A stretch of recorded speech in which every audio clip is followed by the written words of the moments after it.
I'm your host, Blain, and I'm joined by a special guest, Mason Black. Welcome to the show. Thank you very much. Thanks for having me on. It is my pleasure. I've been waiting quite a while to get you here. So you manage an app called NHL Rank King. And could you kind of walk us through a little bit of what the app does and what the goal behind it is?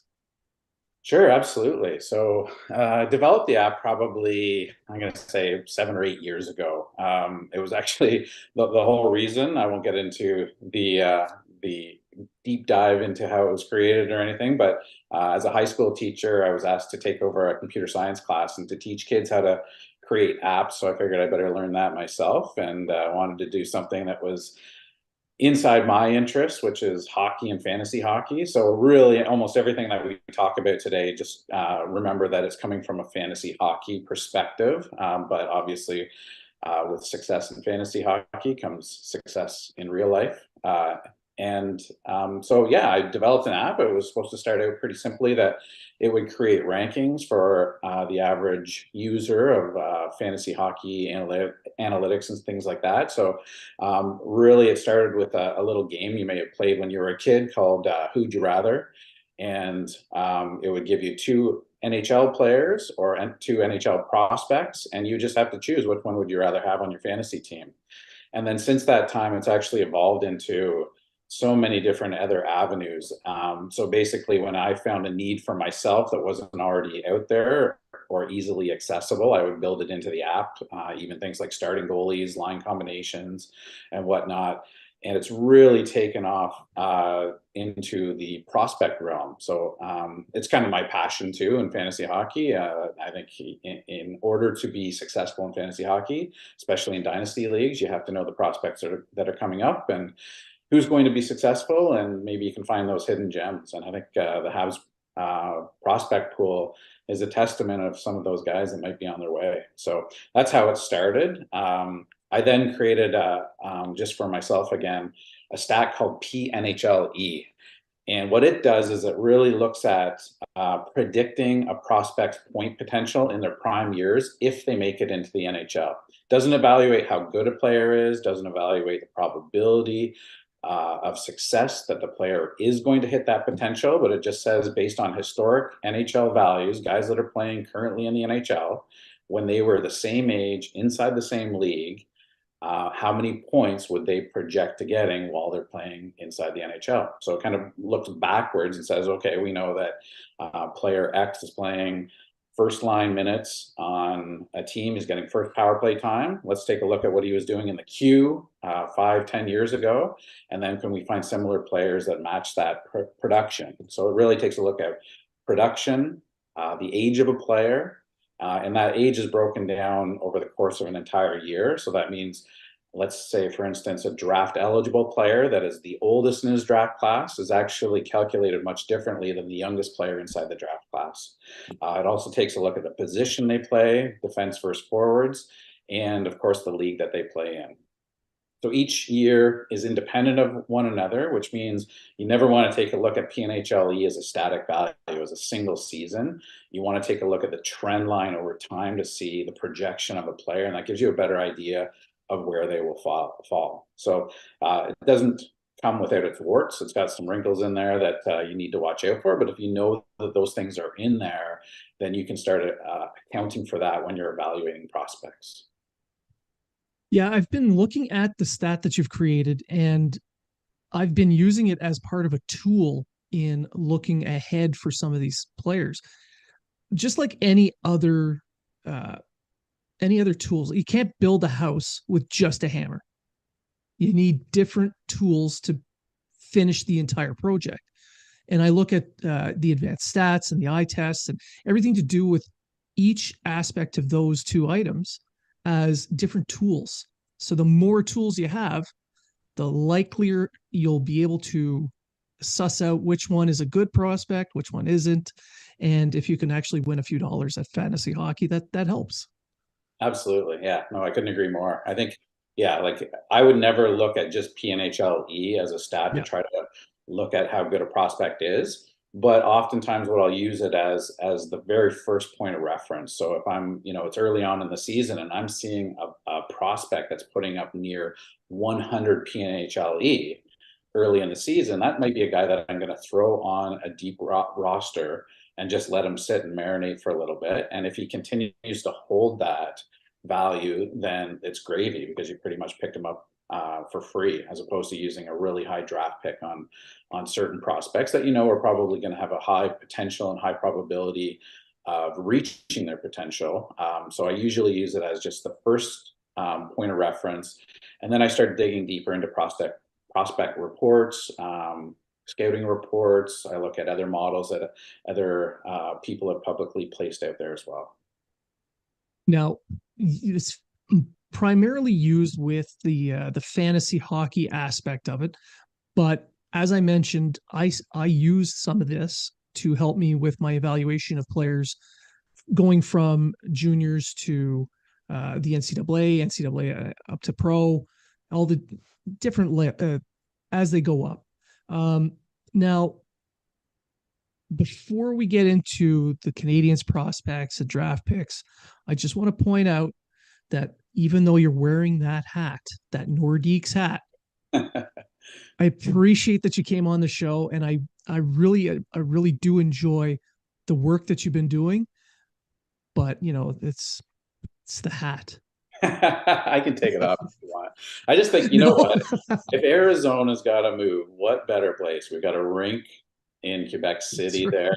And is there anything better than a Habs Nordiques rivalry? Like, just think of what that would do to the NHL. And I mean, it's a no-brainer. I know that Bettman is so against it, and he wants to put another team out west if Arizona is going to have to move. But yeah, I mean, there would be nothing better than a Quebec rivalry again. I mean, one of my favorite childhood memories is watching the Vendredi Saint brawl with my dad. Yeah, yeah, nothing better. Like, just watching him just punch in the air, yeah, swearing. Yeah, exactly. So now on to the prospects themselves. I'd like to start with some of the Canadiens prospects. I gave you a couple of names before we came on the show, just to get a little bit of a background on. And I mean, you mentioned the Canadiens prospect pool. I agree, it's fairly deep, but I don't see really any real superstar potential. But maybe I'm wrong, and you can tell me. So I'd like to start with maybe a Slafkovsky, who went first overall last year, and I know a lot of Habs fans are down on him because of his development. But what does your model show from this player? Yeah, so Slafkovsky is one of those ones that I think all models that I've looked at are not real super high on Slafkovsky, but that's where the model is going to fall apart, and you got to really kind of dig down into. There's a reason why he was selected first overall, right?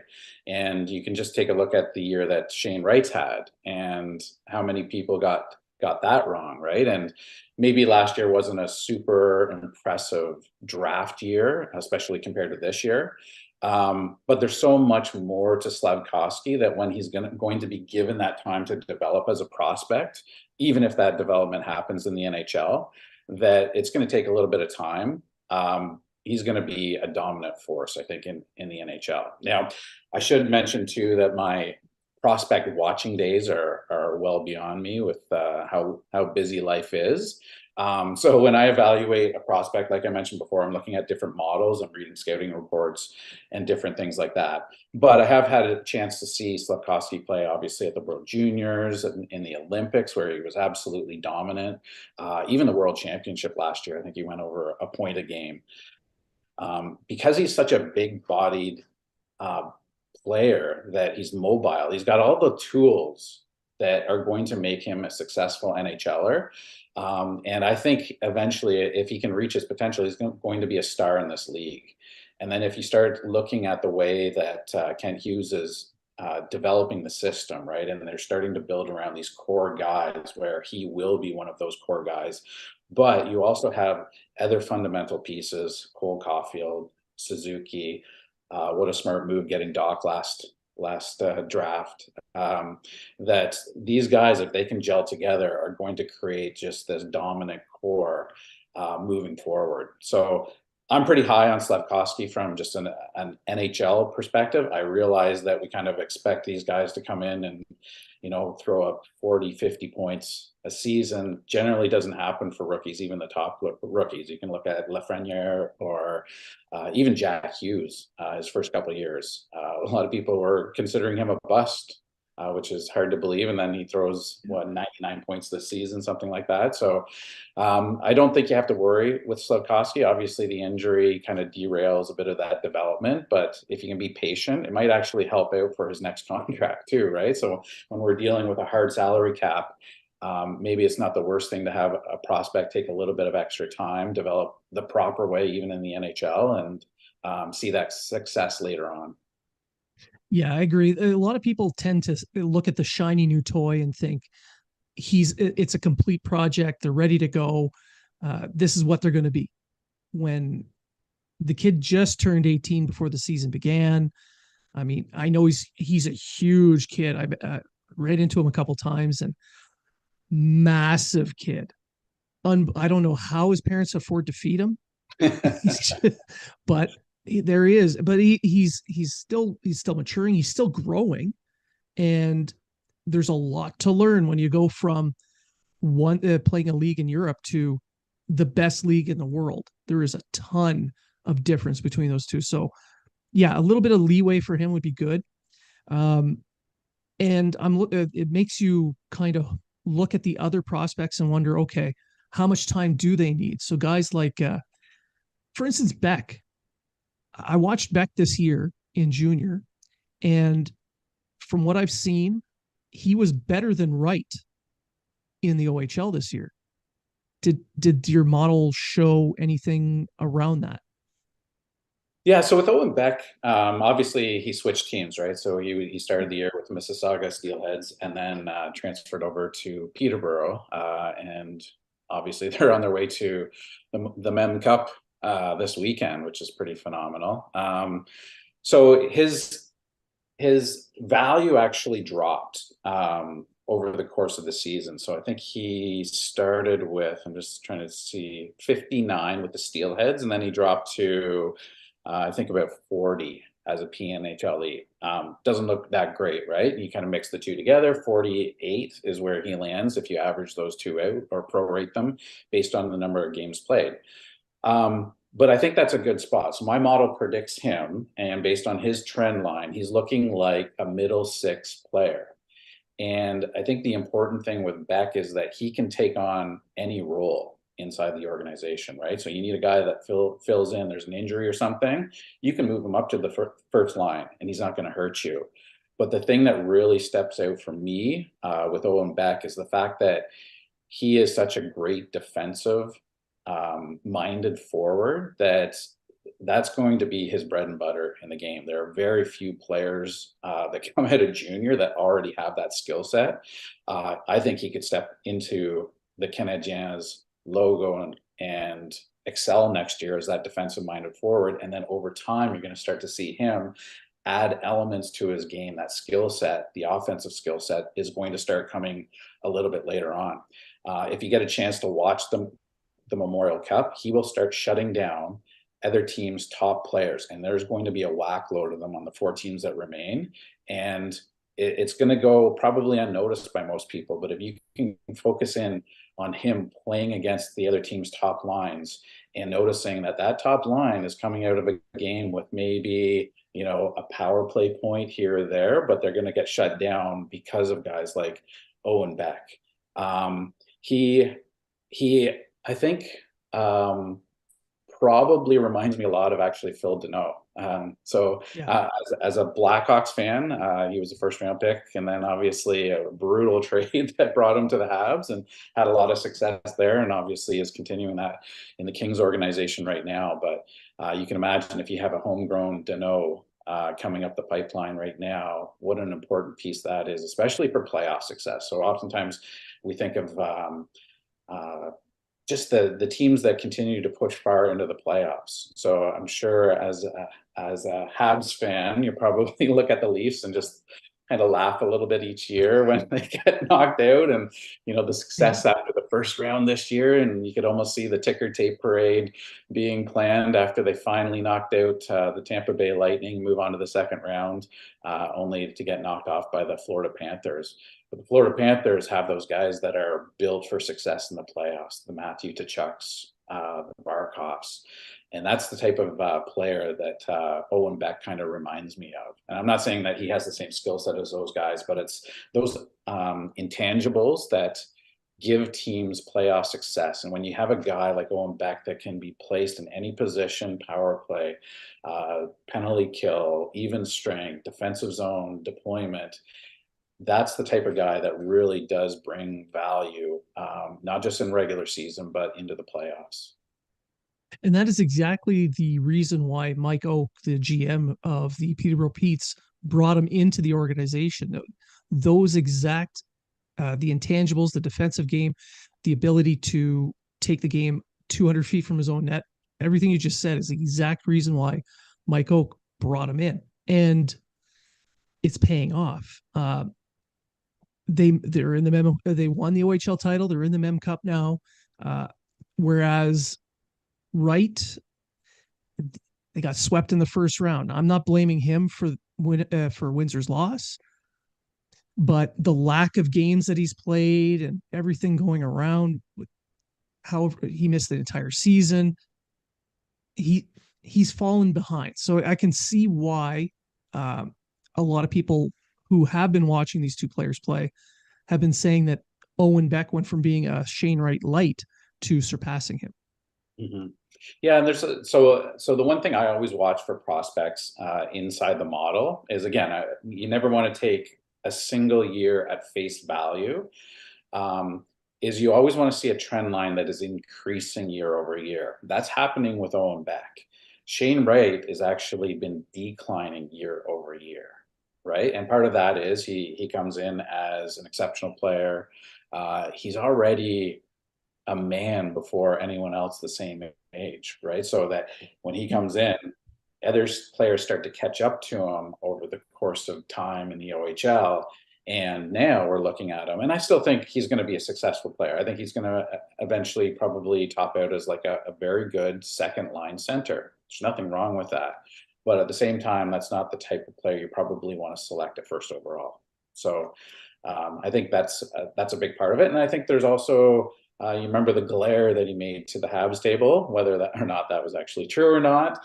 I think there is something about whether or not a player can play in certain environments. And we know that in Toronto and Montreal and Vancouver, a lot of those Canadian markets are very tough on players. And whether or not a player can handle that mentally is very important. So when we look at Slafkovsky, he just exudes confidence, right? Almost to the point of cockiness. But that's the type of player you want in those environments, that the media is not going to bother him that much, right? That he knows that he's such a good player that he's going to put that out there on the ice each and every night. I find that these younger players coming in now, these kids, these babies, because I'm old as friggin' hell. I find that they're a lot more comfortable with that media aspect, that social media side, putting themselves out there for the world to see, and having that self-awareness and that comfort in their own skin. I think that's a skill set that people in our generation find very rare. Mm-hmm.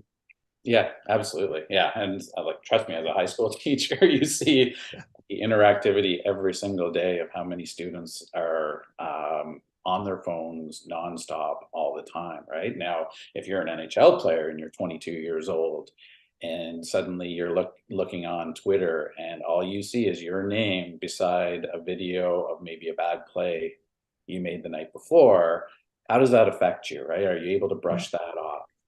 And even the recent coaching interviews that are going on across the NHL, it just seems like a lot of teams are now saying, we actually have to turn this around a little bit. We don't want necessarily the Mike Babcocks that are playing mind games with you, trying to make you tough, the Tortorellas even. Let's try to look for coaches that are positive, right? And I'm just thinking Florida, Tampa Bay, Cooper, just he just seems like a positive guy that's going to keep you in a positive mind frame each and every game, and that breeds, I think, inside playoff games. That it's super important. Yeah, and coaches like Cooper, I find working in my day job, I try to emulate leaders. I try to take the best from everyone that I've worked with or for. And with Cooper, I see a lot of that same mentality. People that he's worked with or for, he's brought in. And he's the type of coach that he's not all rah rah and he's not all yell yell. He's a guy that knows what buttons to push and when to push them. And that's two very key components of a successful coach now. Absolutely, yeah. It's such an important skill set to have, right? And there's really kind of two types of motivators. You can be that guy that yells at you in your face, kicking garbage cans in the dressing room and try to get you up. But I think at a certain point in time, we have to realize these guys are professionals. They've been there before. They know what it takes. They don't need to get that, adrenaline up before the second period or something like that. They need to dial in and mentally focus. And guys like Coop and any number of recent hirings of coaches across the NHL, I think are guys that can motivate in that way. And we're going to see sort of the exodus of coaches like Sutter that just happened in Calgary. And yeah, it'll be interesting to see moving forward which teams have the most success with that model. Yeah, not a lot of coaches that are going to be remaining in the NHL if they can't name a player that just got called up, for instance. Yeah, exactly. Yeah. Now, sticking with the prospects, there's one more that I wanted to ask about, and that is Lane Hutson, who has exceeded every expectation that anybody's ever had in front of him. Any hurdle, any naysayer, he has turned them all away. He's gone from being that tiny little 5'8" guy to a 5'10" guy. Yeah. And he's showing the world playing against men that he can hang with them. Absolutely. Yeah. I think obviously what's going on right now in the World Championships is a number 7D as he's playing right now. He is showing. I think a lot of eyes are, well, you can do this in college, but can you actually do this against grown men that are playing professional? And he's showing absolutely he's got that skill set. So just to give you some background, so PNHLe had him as the highest PNHLe coming into last year's draft. And against Wright, against Slafkovsky, against every single player, he had the highest PNHLe. So he gets drafted outside of the first round. How's that even possible, right? And it's that height, that 5'8". I'm sure that's what it kind of boiled down to. Even with him showing the world that, well, my bone structure is going to, he had this medical note that says, I'm going to grow. And I don't know if teams didn't believe it or just didn't believe that he would be able to transition his game into a pro style. He's yet to prove that outside of the World Championships. But the thing that I'm always reminded of is that these top players that might come out as just offensive dynamos figure out a way to succeed at the next level, even if they don't have big body structure. That if you have a high hockey IQ, you're able to transfer that into different leagues. And sometimes it takes a little bit of time. So I wouldn't expect that he's going to jump in. Obviously, next year he's back at BU, but even the next year after that, I would say that he probably needs some AHL time, get exposed to the speed of the game against grown men. And I do actually consider NCAA to be a grown man's league. There's not, this isn't junior hockey. So the amazing part about Lane Hutson is that he took his PNHLe of 98, and just so you know, what does 98 actually mean? So the first thing is that defensemen get an automatic bump. It's a different calculation for every single league, but it's to equate them or normalize them with forwards so that we can quickly take a look and say, okay, how good is Lane Hutson? Well, he is scoring at a rate right now that projects him to be a 98 point forward in the NHL in the prime. So you're thinking 25, 26 years old. And not only that, but this year he far exceeded that. His PNHLe this year was 111. So a lot of people were saying this is just a fluke last year, right? Like there's a reason that he's getting pushed outside of the first round. Well, it wasn't a fluke. If anything, last year's fluke was that he could have been better. So he was putting up historic numbers in the NCAA, beating, I think, Brian Leach's record for most points by a defenseman in the 80s. So that just, I think. what it was 86. 86, yeah. Like, so my model has him as the highest ranked prospect that's not currently drafted in the NHL based on PNHLe alone. So if you're looking at me, I would say you guys have a gem, and the fact that the Habs were able to get him outside of the first round is unbelievable. And just watching him, he's got this tool set that really nobody else has. Even looking inside the NHL, there are very few guys. Makar might be a comparable, and I'm not suggesting that he's going to end up like that, but just the way that he can transition. He's so agile moving from side to side, but he also is able to find players backdoor, from the blue line to the back door for a tip in, or a shot that looks like it's actually more of a shot pass or something like that. He just is able to find ways to get the puck to people that are open. It's that vision, the hockey IQ that I think is going to make him a very successful player in the NHL. Yeah, for me, it's that efficiency of movement. He's not skating just for the sake of it.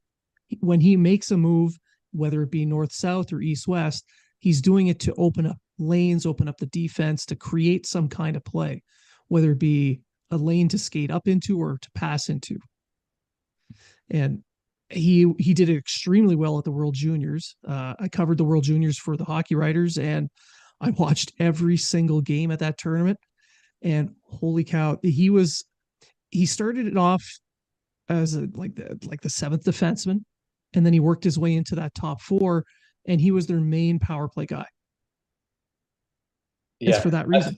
Absolutely. And that's going to be his bread and butter, right? He's never going to play penalty kill time in the NHL. But you need to have a guy that you can count on for that first power play unit, and he is going to excel at that. And I think he's going to, over time, get much better in the defensive zone. There were some cracks during the World Juniors from the defensive end, but again, he's 18 years old, right? He's 19 now. He's going to develop that part of his game just because of his high IQ. Yeah, and for the Canadians, they haven't had a real power play quarterback since Andrei Markov left. I mean, Chicago had Duncan Keith for the longest time, and Montreal's gone without anything for quite some time. So seeing a kid like that who could possibly fill that role, that's a big deal for Habs fans. And fingers crossed the kid makes it. But I know for a fact he has grown a few inches. In speaking with him, he's almost up to my eyeballs now. So that puts him at about 5'10". Yeah, he's taller than me then. Now, to the draft, the Canadians hold the 5th overall pick, and there's a lot of talk back and forth about, who's it going to be? I mean, we can't all be lucky and win the lottery like Chicago did.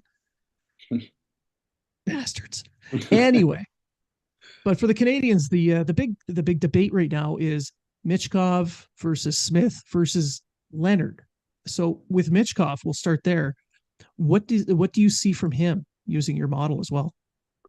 So Michkov had the highest PNHLe of any prospect, any player outside of the NHL, when you isolate the teams that he plays on. And what I mean by that is he played some games early on in the season for SKA St. Petersburg, was loaned to HC Sochi, where he was given better deployment, more ice time, not necessarily better line mates, but just because he was able to see the ice time more, getting power play time and whatnot, he was able to have a lot more success. So his PNHLe isolated with Sochi was 155, which is obviously off the charts. It doesn't even make sense. And it's because he broke records in the KHL that have never been broken before, right? That he's better than Kaprizov, he's better than Kucherov, he's better than any player that's ever played in the KHL at his age. And so there's a couple things to take in mind. Obviously, that's not included with his time with SKA St. Petersburg. So when you combine those together, his value actually drops, and he's in a threshold that's more like Fantilli compared to Bedard. The other thing is that in the last game of the season, he scored 5 points, which hugely jumped up his value, right? So I think that his dynamic elements probably make him the second best offensive player inside of this year's draft. Of course, there's the Russian dilemma, right? That we can't forget. And he's under contract and everything else that comes along with that. What I would say for the Montreal Canadiens, if he's available at 5, he's the guy to go after. And the reason for that is that when the Montreal Canadiens are entering their prime, and you have Doc and Suzuki and Slafkovsky and Caulfield, and all of these guys are just a couple years older, more developed, that next year, let's say they're in the playoffs. Next year after that, they win a round or two. The next year after that, now's the time that you actually want to make a run for the Stanley Cup. That's the year that Michkov comes over at the end of the season, enters a team that's probably in the upper echelon of the NHL already, and you just add the best player on your team entering a playoff run. And no other team can say that. And you could imagine getting a polished Kaprizov heading into the playoffs, what that would do for a fan base like Montreal. And I honestly would say that Montreal is the best city in North America. And I love nothing more, even as someone that's a Blackhawks fan, going to Habs playoff games or just even being in the city, in the bars, and how unreal it would be if you had a player like Michkov entering the roster just prior to the playoffs and having him come on board. Now, there's obviously all of these other elements that you'd have to worry about. I think what's going to probably happen is that teams are going to shy away for obvious reasons, but maybe the thing that I haven't often heard about, just on online debates of who's going where, mock drafts and things like that, is that Russian players oftentimes want to come over and they want to play in the big city markets, right? The New Yorks, the Chicagos, the Torontos, and the Montreals. And I think that's going to be a big reason why Anaheim won't draft him. Columbus certainly won't, with what happened with Panarin. They basically gave Panarin up for nothing. So I think he's going to be sitting there for the Habs. Now, whether or not the Habs decide that they want to sign or draft him is going to be up in the air. But if they don't, there's still going to be a handful of really excellent players available there. I would say that in any given year, there are 5 players in this year's draft that would typically go first overall. Michkov would be one of those guys. And that puts Montreal in a great place because they obviously have the 5th overall pick, right? So that's kind of where I see Michkov. I'm extremely high on him. Last year, again, he was pretty much breaking records based on my model. There are a few elements of his game, the defensive side mainly, that are, he's going to either have to improve on, or he's just going to have to be an offensive force, and it's not really going to matter. So there are some things that certainly would make teams a little bit reluctant to draft him, but I think he's going to end up being a top 10 player in the NHL when things are all said and done. Well, that would be an exciting player to add for sure. And I know that the Canadiens are debating whether or not to pick him, but if they choose not to go with him, there's another player that I'm fairly certain that they will lean towards, and that is Ryan Leonard, the American winger, who, along with Smith and Perreault, kind of lit up the entire under 18s. They lit up the US NTDP, and now they're going to be going to Boston College together, all as a line. Now, with Leonard, I see a player that plays both ways, who has a good scoring acumen, but he can play a little bit of defense as well. So what do you see from him with your model as well? Well, I personally say that if Michkov is not the right fit for Montreal, Leonard's the guy that I would go after. And it's for the same reasons that we were talking earlier about Owen Beck. There are certain guys that are going to have success, not just in the NHL, but in the playoffs. And Ryan Leonard is going to be one of those key pieces. He models his game after Tkachuk, and I see a lot of Tkachuk in his game. The size might not be there.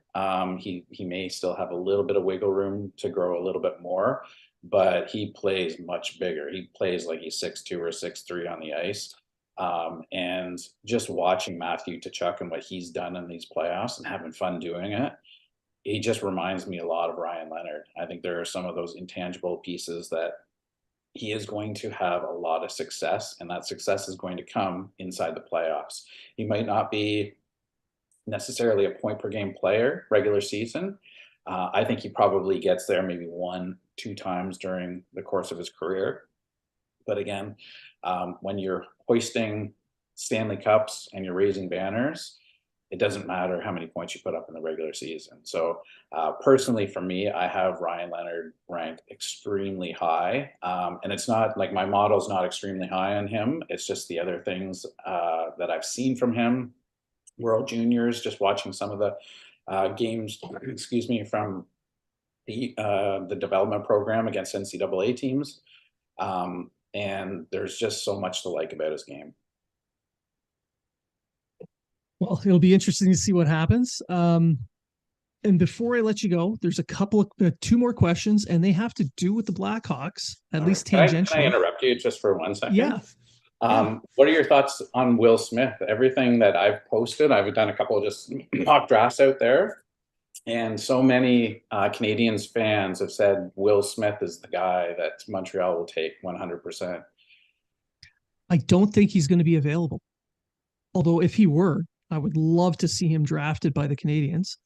I know he has a relationship with the GM as a former coach, and he has put up numbers in that program that rival Jack Hughes. So you'd be hard pressed not to want him.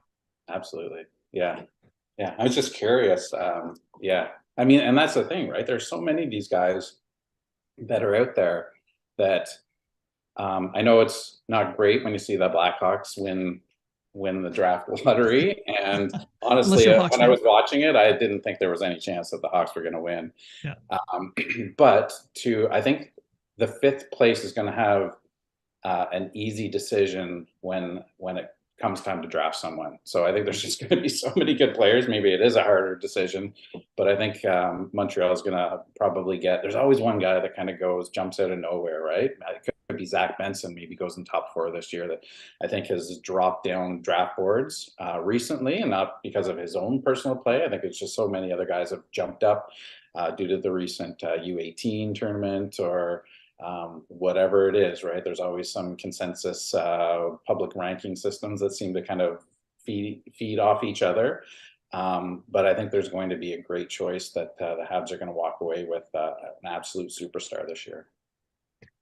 Well, I mean, the top 5 especially look good, but it's that top 15 in this year's draft. It's abnormally good. It's just, I don't think any team that missed the playoffs is going to be upset with the player they get. Yeah, I totally agree. Really. Now, the big question is, who's Chicago going to pick? Yeah, I think Bedard's kind of a lock, but up in the air.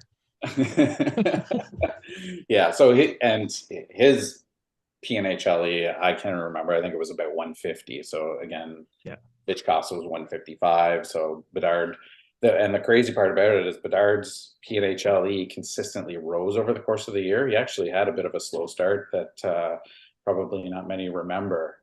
So there's a couple of things I mentioned earlier that when I'm using PNHLe to analyze prospects, and I'm always looking at year over year progress. And most of these guys have exactly that. But also inside the window of a single year, what you want to see is progress happening from the start of the season to the end of the season. It's easy for prospects to come out of the gate really hot after training, development, training camp, everything. It's hard to keep that consistency over the course of a season. And the top guys in this draft have all done that to a great extent. Well, that does bode well for at least for the future of the game, so that we have some good young stars to keep watching and sell tickets. Except in Arizona, for some reason, they can't sell any tickets. But with the other question I wanted to ask about Chicago tangentially, and it's about Kirby Dach. I mean, why did Davidson quit on Dach? It's a great question. I've often kind of asked myself that same question. I'm not sure I know what the answer is. I think the Blackhawks' new regime is trying to get rid of any connection to anything that's connected to Kyle Beach. Not saying that Kirby Dach was in any way, but because it wasn't a Davidson pick, it seems that's the only answer that I can really come up with. And I think it was a pretty clear message when they told Jonathan Toews they wouldn't bring him back after this year. Patrick Kane obviously getting traded everything was in Patrick Kane's hands because he had a full no trade clause. But I don't think who's left? There aren't really any guys in just a couple of years, right? And it's the only thing that I can think of. Kind of a crazy aside to that, though, because they traded Kirby Dach, kind of helped them get Bedard. So in some sort of strange way, even though at the time I thought, what just happened here? Because I did go to the draft, and with all the buzz going on that weekend, what a crazy draft it was, honestly. But with Kirby Dach moving on from Chicago, I was just thinking they didn't get the value back that he was actually worth in that draft. So I think Montreal wins on that trade, absolutely. And then somehow the Blackhawks end up winning on that trade because they win the lottery out of it. So it kind of worked out for both teams. Yeah, and it's kind of weird too with the way Chicago did end up winning, is it took a win against the Pittsburgh Penguins to get that pick. I know. I remember watching the game just thinking, what are you doing? Like, you just like, how did you beat? And then the Penguins obviously just knocked themselves out of the playoffs. And just imagine now Florida, who just moves on to the Stanley Cup Finals. They don't even make the playoffs if Pittsburgh wins that game. Like, it's crazy. See, the world revolves around Chicago. Yeah, apparently. And if Florida wins the cup, they better have a parade in Chicago. Yeah, for sure. At least one of the Kachucks show up with the cup and start drinking up near Wrigley Field or something. Yeah, it'll be Keith. He'll probably be the one that comes to. If there would be anyone, it'd be Wally. Yeah. Now, before I let you go, I just want you to share with my listeners where they can find your work and what and any tips you have on the fantasy leagues, because I know a lot of my listeners really do enjoy playing those fantasy leagues, and anything you can do to help them, they can stop complaining about. All right. Yeah, for sure. So like I said early on, I built an app called NHL Rank King. You can find it inside Apple and Android app stores. Just keep in mind, I'm not a designer. I'm just doing this for fun as a hobby. So if I do have a few extra minutes here or there, I try to add a feature or just kind of think about something that's going to improve my own fantasy experience, in hopes that anyone else that downloads the app will also have access to everything that I build.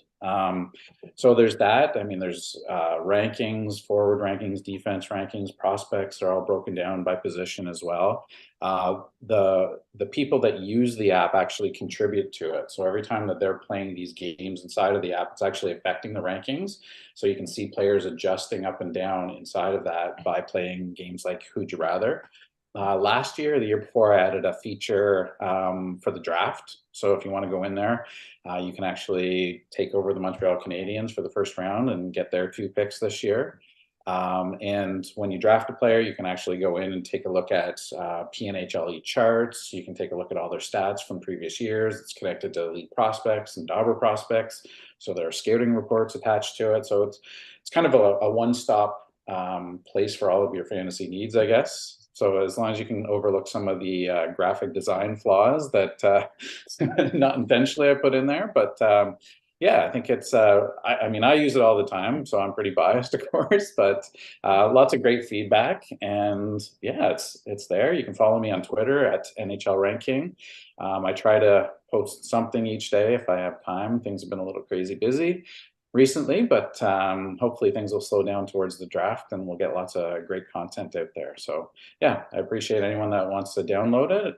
Hopefully it will be useful for you, whether or not you're in fantasy hockey. And yeah, take a look and let me know what you think.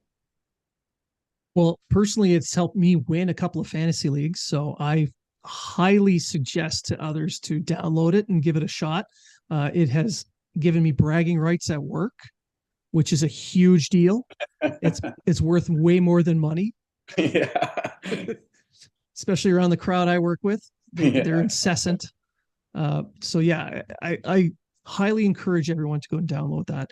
And Mason, I really do appreciate you taking some time out of your day and joining me on the show and kind of walking through all of this. I find that the PNHLe is extremely interesting. I like that model. I like that it's looking at the prospects from a different point of view, and the more angles I can look at a prospect, the more I learn. And I really do enjoy the aspect that you brought into it. And I really appreciate you coming on the show. Yeah, it's my pleasure, and thanks for being so flexible. I know my time's been a little bit crazy the last couple of weeks, so yeah, I do appreciate it, and wish you all the best. All right. Thank you very much. And for my listeners, thank you for listening. And remember, if you're talking about it,